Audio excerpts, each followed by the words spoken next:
Okay. Hey. Hey, what's up? Can you hear me? Hello. Yes. Can you hear me? Yeah, perfectly clear. Okay. Hold on. There we go. Okay. So let me just put this on Instagram real quick. Do I have you on my Instagram? I'm not quite sure. That's okay. I can fix it later. Let's do Rob Droege. Freshman year on the podcast tonight. Check out his music and our car talk. Much love.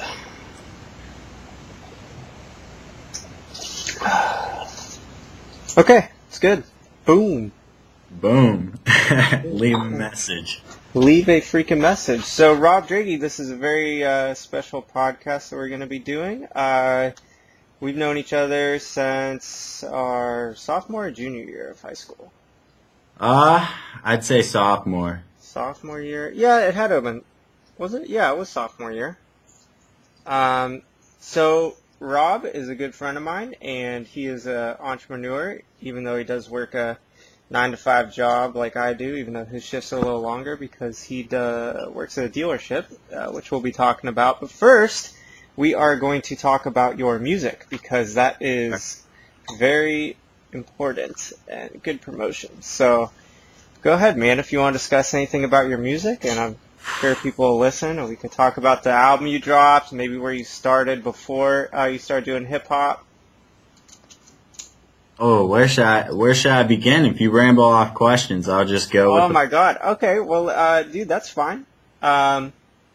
So before hip-hop, you were in several bands. Oh, yeah. And they varied in genre. Very much. I mean, when me and you tried to team up, we were doing something acoustic. Acoustic. Kind of like a Blink-182 yeah. Mark Hoppus feel.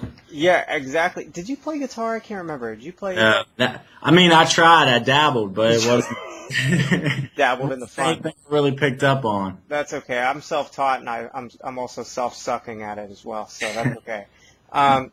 So yeah, him and I, we met in high school. We went to Ursuline. It was some crazy Catholic school. Don't know if I'd recommend it. No, I would. But we met up, and he said he liked to do music, and I was trying to teach myself guitar. So we tried to do a couple things. Found out that I wasn't very good, and that he could sing, and I couldn't really play, so it didn't really work out at the time. But then you moved on to some metal bands, right? Is that what you were doing, like punk metal? With a couple of my friends. I don't know what really picked it up. I guess it was the fad at the time because, I don't know, I dropped hip-hop and I guess bands for pop punk weren't working out, and I thought I could be like Ollie Sykes off of Bring Me the Horizon, and I don't know. Yeah, I feel like there's just like, okay, back when From First to Last and Census Fail and all those guys were real popular. Right. Oh man, are we having a little bit of a connection error? I feel like I'm moving really slow. Let me turn my Wi-Fi off on my phone. Man, we're moving slow. You got good connection over there? Yeah, everything seems good. You're crystal clear. Yeah, I mean, you're crystal clear too. It's just my mouth is moving like slow motion. That's okay. So, yeah, back when From First to Last and Census Fail was out, I feel like that was a really good time for like younger kids to get into like the metal and pop punk kind of music. And then, not that faded out because there's still Warped Tour and it's really popular, but I think it was a smart move to start doing things on your own. Right. Oh, thank you, man. Look how nice. Look how nice you made me this nice. What is this called? Honey? Hold on, let's find out what this is. Moscato Strawberry Lemonade. Oh. Mm-hmm. I think the reason that I went more for the solo was, like you said, just bands, it was inconsistent. Like, during high school, when we were in high school, how many bands did you see go in and out, and people were here and there and whatnot? Yeah, there were a ton. It was literally one after another, and I think also like locally, it's really hard to go beyond that. And I think with doing like hip hop and rap and I feel like if you have a good beat and some good lyrics and a good flow, I feel like it seems to come very naturally to you listening to your music. Um, Started with Space Jam, man. I don't know what it was when I was real young. My older cousin Holly, like I was obsessed with the movie. You know, being a little kid watching over and over and over. And I had the cassette, and then I got the CD, and I just kept playing "Hit 'Em High," and like I loved hip hop. And then like flash forward, like 8th grade, I got on stage for like the 8th grade dance, and I saw a kid a year before, and people were going nuts, like yelling and screaming. So I was like, I could do this. I could do this. And no, it just backfired, and I got laughed at, and people said you can't rap, and I had like the stage with the baggy clothes and looking like Eminem, and oh yeah, I was there. Everyone's there at some point. I don't know, I dropped it, and I don't know if I regret it or not. I feel like I would have been a lot further lyrically, possibly. Yeah. But I don't know. I guess God's been blessing me, so. Yeah, man, absolutely. I saw on your Facebook page you started not too long ago. You have 1,000 and some people following you right now. You showed, I don't know if you posted a picture on Facebook of where it was, but people were listening all over. It wasn't just locally anymore. There are people in California. I think I saw some in Colorado, which was good. And you know what? Who makes your beats? See, for the mixtape, there's only one original song on there, and it's Straight Baked. And my producer is Jay Al. He is the biggest around here. I mean, he records various artists, and I don't know, I won't record anywhere else. So he's always recorded me. But now we're working on a new project, and everything's going to be all original. Because I feel like I found my path. And when you and I were on the phone, like how we were talking about digging deeper, I just want to go completely all original. So I've developed who I am and grow, and people could follow that. You know, I'm not going to follow what everybody else is doing. I just want to break away. Yeah, and I don't blame you, dude. I really don't blame you, and I think that that's a smart way to go because it's going to get you noticed a lot quicker. And I think that the way that you do your music is really going to absorb people because it's very smooth and it's very crisp, along with a good beat. And I mean, you got all the skills, qualities, and knowledge you really need to go further, and I think that that's really important. Your album, freshman or mixtape or album? Mixtape. First mixtape. Dude, I don't know the difference. I feel like I don't know. It's got songs on it and they sound good. Right. But yeah, freshman year came out. Definitely, I posted on Instagram, and I'm gonna post it on my actual website along with this podcast. I'm gonna share a link to it. I personally think, dude, there was probably a week straight. Every single time I drive to work or wherever I'd go, I'd just play Leave a Message. And not going to name any names, but we know who that is in the beginning of the song. Yeah. Yeah, pretty hilarious. But yeah, freshman year was great. And Leave a Message is definitely the best track on there. I think if you have variety, but if you follow beats like Leave a Message, I think that, just me personally, like the smooth hip hop and bring back like what the legends did versus all the trap beats and yeah, I think I don't know. It's become an imitation game. It really is, and who can imitate the next imitator is really what it is. Right. And I was at Leave a Message kind of reminds me. It kind of has like a Mac Miller vibe to it a little bit. The way that you just flow in the song, and it's just so consistent.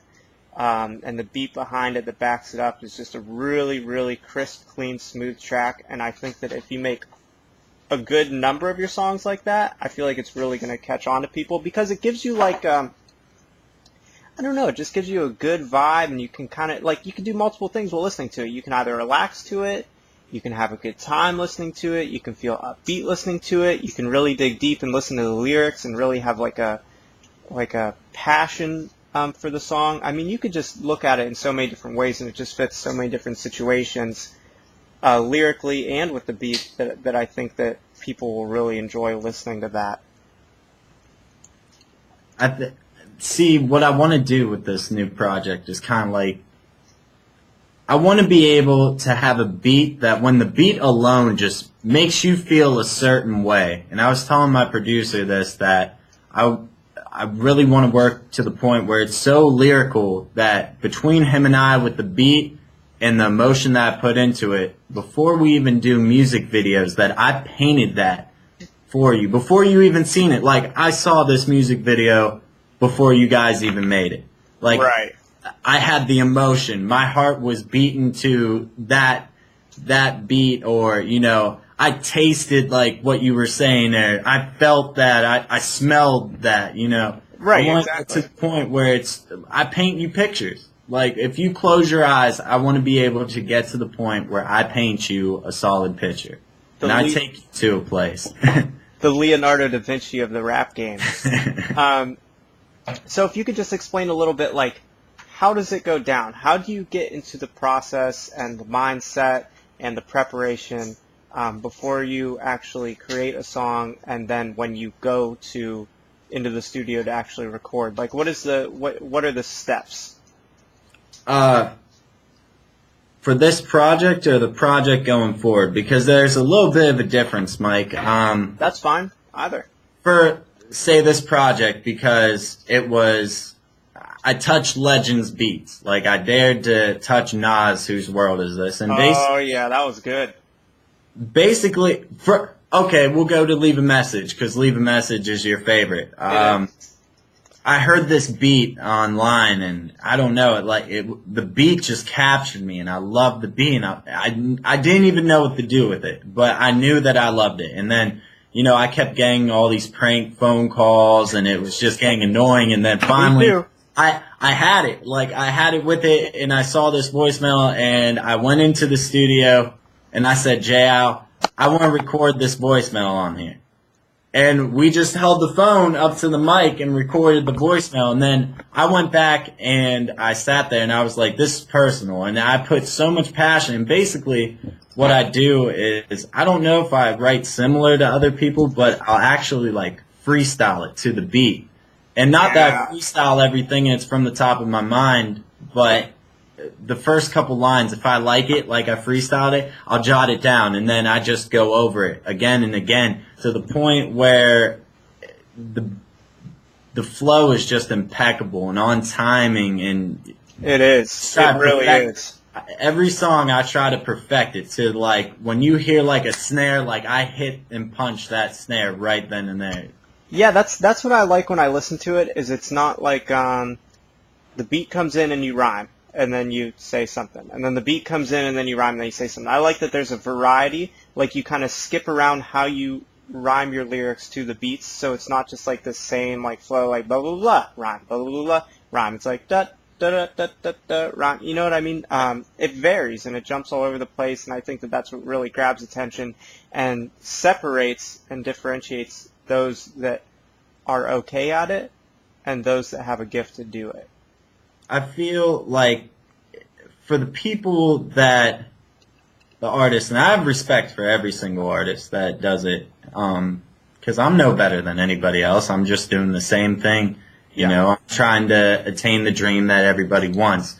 Yep. But I feel with the flow switching, I don't know if it's because I've always been ADHD, so I can't really stay to one pattern, but I feel like that's what's going to catch someone's attention. If I'm just like, da, da, da, da, da, after 20 seconds, I've lost your attention. But if I hit a different flow, you're like, whoa, okay. Where'd that come from? And it's even cooler because I know you, so it's like, I'm literally listening to your artwork.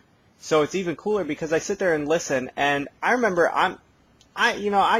I dabbled in all kinds of music, and I remember like playing a beat in my basement at my mom's house back in Ohio, and just being like, you know what, who knows? I'm just gonna try. You know, you're younger, you're trying to figure out what you're good and not good at. And I remember trying to do it, and I was like, this is hard as shit.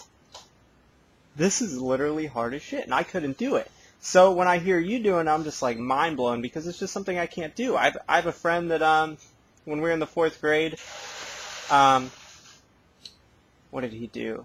he was an artist. And then when we were both in the fourth grade and he would draw, he'd be drawing at like a senior in high school level while I'd be drawing like a fourth grader. So I thought there was something wrong with me. Then as we got older, I saw that he was just simply a very, very, very good artist.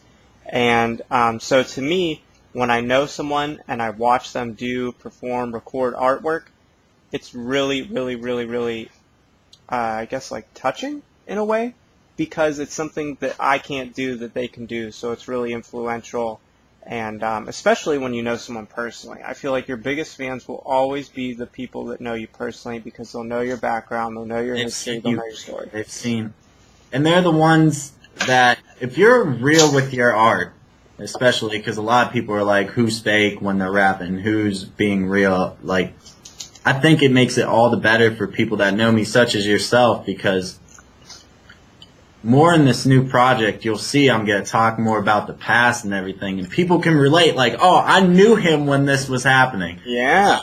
Like, I know that for a fact that, you know, and I bring people back to, like, Ursuline days, and speaking of Ursuline, Corey Endress, who's doing videos.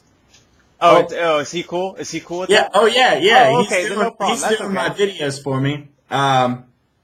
We went into Ursuline actually the other day, and we went to talk to the principal, and the principal wasn't in, but we left with the office ladies to, like, shoot some things around the school, because we're going to do a music video, promotional video for Hit 'em High, recreating the Space Jam video, and going in to leave a message. In the school? Yeah, and they're gonna let us, we just can't film any students because, you know, parental, you know, you gotta print all these papers and then get mom and dad's permission, so they're gonna let us go either during the summer or, like, on Saturdays when, you know, they're there, and get shots. In the summer? Like what month?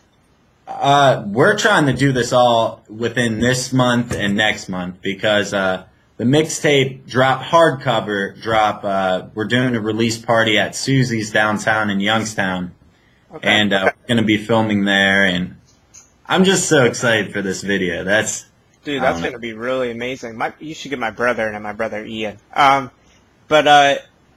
well, I'll probably be home for the 4th of July, so if you are doing any recording or any music videos then, man, I'd love to pop in, even just watch in the background. Oh, yeah, man. I mean, I'm trying to have people, like, people that I know be involved, and people are like, you know, I don't know if I want to be in a music video. Why not? Dude. You watch and say, like, hey, I'm in this music video. Yeah, dude, listen, even getting people on the podcast seems like such a struggle sometimes. It's like, how, you know, I have hundreds of friends literally into cars, and I'm like, how could you not sit down and just talk about cars for a half an hour? Like, what is so... Do people that don't have an entrepreneurial mindset are those same people that are followers, in my personal opinion, and they're not leaders? And I feel like someone such as yourself and possibly I have more leadership qualities, and I think that sometimes pushes people away. And I've met so many leaders down here in Savannah. It's so nice, dude. It's just a different vibe down here. A lot of people are successful, make their own success. And it's just a different vibe and a different world down here. And I think that the more that you get bigger and the more networking that you do, you're going to meet so many people that are more like you. Quite frankly, I think they're all in California. Yeah, I know. So. And I'm really trying to get my friends in that mindset too, because I see so many people that have such great potential, and it's ridiculous, like amazing potential, and they're scared that if they try to utilize it and it doesn't work out, well then, oh man, you know, but entrepreneurial mindset, you gotta understand that you gotta take risks, because the people that are successful are the ones that have failed more. It's not that they've gone success, it's that they failed more times than you have. Yeah, and you have to get used to people taking a shit on you. Just have to get used to it, and you have to get over it. And there's going to be, for every one person that says yes in the beginning, you're going to have 10 people that say no. And then it starts to flip. The more people that then you have 2 people that say yes and 8 people that say no. And as you start to flip, those same people that said no, it's going to be like a 9 to 10. You know what I mean? 9 people are going to say yes and not one person's going to say no. And I feel like when you become successful, you're going to look at those people that made that flip later on, and you're going to go, fuck you, man. You know what I mean? Like, I don't care. Like, too late. Like, where were you in the beginning when I sent you those first invites to come to my shows and to be a part of my dream and my project? Where were you? You said no. I asked you time and time again. You said no. And that's going to be probably the best feeling ever. I think it's going to be a great feeling. At the same time, I don't also want to tarnish myself, and be that guy that's like, fuck you, man. You were in the past. And you know what? I've always said to Keith, like, I can't wait for the high school reunion, man. So I know that I'm going to be successful by then to say, all you guys said, blah, blah, blah, I wouldn't be this, and now I'm here. Now I'm at the mindset where it's like, I thank you. Thank all of you for who picked on me or who hated on me or whatnot, because it's because of you that I am here. Dude, I was listening to Joe Rogan, his podcast, and he was on one of his, he was saying the same thing, that people are successful through entrepreneurial aspects. They're not successful because no one shit on them. They were successful because people shit on them, and it gave them that drive. Because you need to get drive from somewhere. You can't just get it out of thin air. It needs to come from something. And usually a lot of the ways that it comes in is from people that don't think you could do something and don't think you could be successful and don't think you can move forward. And so I think that that's hugely important. I need to get more space on my computer. That's why I limit these things to a half an hour and they end up being like 45 minutes. We can hop back on this topic one more time before the conversation's over. But real quick, since this is a car podcast, you work at a dealership? And that's perfect. Where do you work, if you can say? I work at Donnell Ford in Boardman, Ohio, on Market Street, right past the Southern Park Mall. So if you are in the area, it's a perfect place to come. Everybody's cool, and I don't know. I enjoy working there. I love it. I've never, ever woken up thinking, oh, man, you always think, oh, shit, I got to go to work today. I love it. Every single day, man, I'm excited to go to work because you meet so many different people from the area and just the experience, and it's networking. And, I've never really known much about cars. And, being at a car dealership, you start to learn more, and knowledge is power. That's for sure. Sure. So that's great. So what you sell a lot of Mustangs? Oh my God, people on Instagram. I got a ton of people on Instagram that are Mustang fans. We have sold some Mustangs this year. Especially everybody's been chasing the 2015 50-year GT Premium. I swear, like, everybody's like, do you got one? Do you got one? And we had two. I believe we had a gray one, and I want to say the other was yellow. Okay. They're both gone. They're both gone? Gone. Dude, and they're going to hit all those potholes there. I know. They're not even potholes anymore. They're freighters. Freighters for meteors. Oh, I know. It's like you see people that have hydraulics. Don't waste your money. You have built-in hydraulics when you're going down the road. You're just bouncing. Have you been in one yet? Have you driven in one yet? No, personally, I have not. How about any of the Mustangs? Last year, I was behind the wheel of a 5.0, and man, I can't even, unless you've been in one, I couldn't even explain it. I've never been in a car like that, and just to feel the power, dude. And, my boss, he had me, I had to drive all the cars and learn about every single car. And when I got the opportunity to do that, I had a smile on my face the whole time. Like, it's like, not to name names, Adam Sandler in bedtime stories, like, for free. just to get behind the wheel, it was amazing. Did you learn how to drive stick? See, I'm a little shaky on it because throughout my life, I've never really had the opportunity. Last year I was dabbling in it a little bit, and I really, I want to grasp onto it because, people have said stick's the only way to go, but I don't want to get into a new car and then blow a clutch and be like, Oh, well, you wouldn't Oh, even blow it. You just burn it. It's just, it is what it is. It's a clutch. Who cares? It's only like an $800 fix, unless you do it yourself. only, yeah, put it on my AR. Yeah, seriously, forget it. Yeah, the new GTs are really nice, and I actually heard that the new GTs are actually in a quarter mile slower than the old GTs because they put the independent suspension on them instead of having that solid rear axle. So I don't know, maybe if you could find out that information at work, or maybe someone will comment on this, or who knows. There's going to be someone that listens to this that are going to be pissed off because they just spent all this money on a brand new one and go, it's not goddamn faster. But Right. Yeah, I could definitely get that info for you. Absolutely. And then Ford also, I don't know if you know about this, maybe you could give some insight on this. They supposedly offer a tune that lessens your warranty, but you still get to keep the warranty. Do you know anything about that? Personally, I don't, honestly. Oh, man, yeah, I heard about that. That, and what else is Ford? They have the Focus, what is it, RS? SP. SV, yeah. Have you been in those? I haven't. I mean, Dang, dude, I you work rode with him one. dealership. I rode him. I know. I've been in the office a lot lately. But I rode him one last year, and it was crazy. Another salesman, he's like, hop in. I gotta go somewhere real quick, and it was nuts.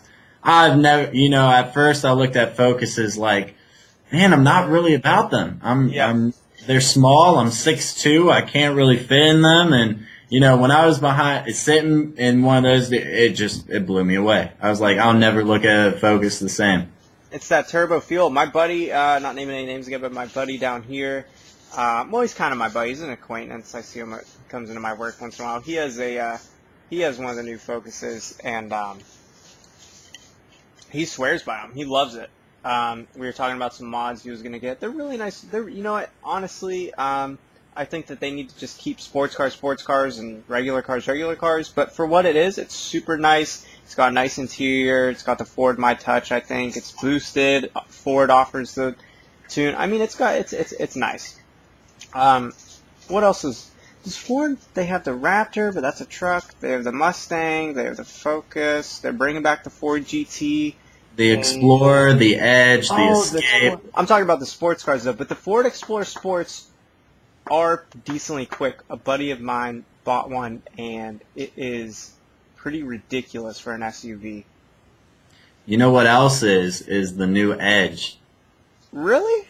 The Edge Sport. I mean, at first when they remodeled them, I wasn't really fond of it. I was like, I wasn't like a ghetto even rendezvous. Mustang at first. I was like, oh, why are they changing the body of the Mustang? It's such a raw looking car. And then when the 15 rolled up for the first time, I was like, nope, that's a lot sweeter. Because it's a fastback, and they made it a fastback. It has a stance, and it sits lower.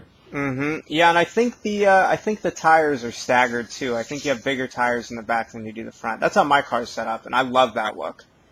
I think my tires in the back, I mean, they're not, some of the 370Z dudes have like these giant, like 300 size tires, but I think mine are like 275s and the front are like 255s. I don't know. They're pretty big tires, though. They're expensive as hell, and I need to get new tires. It's going to be like $1,600.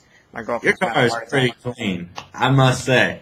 Thanks, I see pictures and I'm like, no way, this is his car. It looked like it did. I was like, yeah, it is. Yeah, dude. It's got, I'm the second owner. So the first dude, there was two very small, and the one you can't even notice. It's on the front of the car, the front bumper, and I don't even know how it's got there. Maybe some of the other Z owners could give me some insight.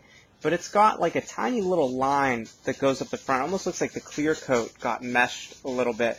But you can only see it from certain angles, and then underneath the front bumper, me and my girlfriend tried to like repaint it and make it look nice.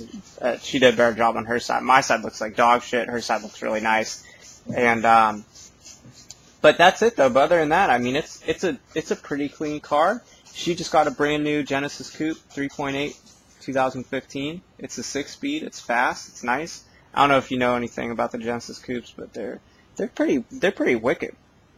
I need to come down to Savannah. Come down to Savannah, Rob. Why are you waiting around? I gotta I have know. you. You hit me up when I was in Tampa, and you were like, "Hey, you need to come out to Savannah." Yeah, and I was jealous of you because you're even more south than me. What was I gonna say? So, if you had all the funds in the world, your hip hop career takes off, you get famous, you make millions of dollars, you get to pick one supercar, whatever it is of your choice, doesn't matter. What would it be and why? I'm gonna go with an Aston Martin. An Aston Martin. Doesn't Ford own Aston Martin? Not that I know of. Hold on, If they who owns do, Aston Martin? Well, I'm not supposed to use my phone, but I'm looking anyway. I don't give a damn. It's my goddamn podcast. Hold on. Who owns Aston Martin? Let's see. Let's ask Siri. Who owns Aston Martin? Oh, I guess I didn't ask Siri. I did it, boy. Aston Martin. Why was I thinking Ford owned it? Dude, people are going to shoot me. People are going to be like, does this guy even like cars? I guess Aston Martin owns Aston Martin. Okay, guess I'm just I was full of gonna shit. say I didn't think so. Well, Volkswagen owns like Bugatti and Lamborghini and shit like that. Right. So I don't know. Dude, I don't know. Whatever. And I guess Stupid thing. I'm making stuff up drinking this. reason being is because, man, also when I was growing up, I was a James Bond fanatic. Oh yeah. And I was like, man, I would love to have an Aston Martin, like, and just be as GQ smooth as he is. And, you know. You are GQ smooth, dude. Look at you. You got a nice outfit. You got a nice hairline. You should see my hairline, dude. It's sucks. I'd feel so blessed to have your hair color and hairline, you lucky bastard. Hey, lucky I got a haircut yesterday, huh? Dude, yeah, it looks good, dude. It looks real good. Thanks, man. Yeah, dude. Dude, you're all nice and dressed up, dude. I always wear these stupid bummy shirts. Well, this is why I went to work and I was going to change, and you said stay professional, so I was like, I'm not changing. Well, my buddy Nick, I don't know if you saw my other two podcasts, but my buddy Nick, he wears these like just like a goofy cutoff with like a goofy background. And his camera's always like this, it's like this. It's like looking down on him. And so I was just like, all right. I'm like, dude, just look nice in a professional setting. I see you got a nice little setup there in your house. Thank you. But yeah, dude. So Aston Martin, those are really nice cars. Any specific one, or just any Aston Martin you'd be happy with? I don't know. I really don't know. In fact, I got a vision board right here. Have you ever heard of a vision board? No, what's that? A whiteboard? Everything I want to attain in life, dude. Uh-oh. Check this out. And I got the Aston on there. Hold on. Uh-oh. Dude, you know what? And this is personal, too. So, I mean, I hope people get to see a little side of me and what I want to attain in life. Like, boom. Oh, boom. Hold it there for a second. I see YSU. I see you. I see Stay Up. Rep the city.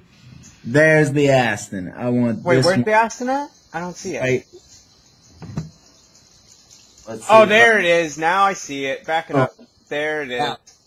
Well, they all look the same, so I don't know what the hell one that is. DB9 or Advantage, maybe. See, I don't know. I've looked at different models, and I'm just like, man, how could you pick one specific one? And I never want to be that guy that has like 50 different cars, man. There's so much you could do with money. I think it's the Aston Martin. What are those things called? The Aston Martin Camaro. I think that's what it is. Dude, yeah, you know, I think now this is real. This is real life, and I want everyone to hear this. 1% of people that become successful write down their goals and their dreams and what they want to succeed in life. 1%. So the fact that you show me that is actually pretty mind-blowing, because I remember reading that, hearing about it. My mom even stated that to me. And that's like a real fact. People that are entrepreneurial, 1% of them that succeed, that are the successful percent. What is that? Oh, a journal?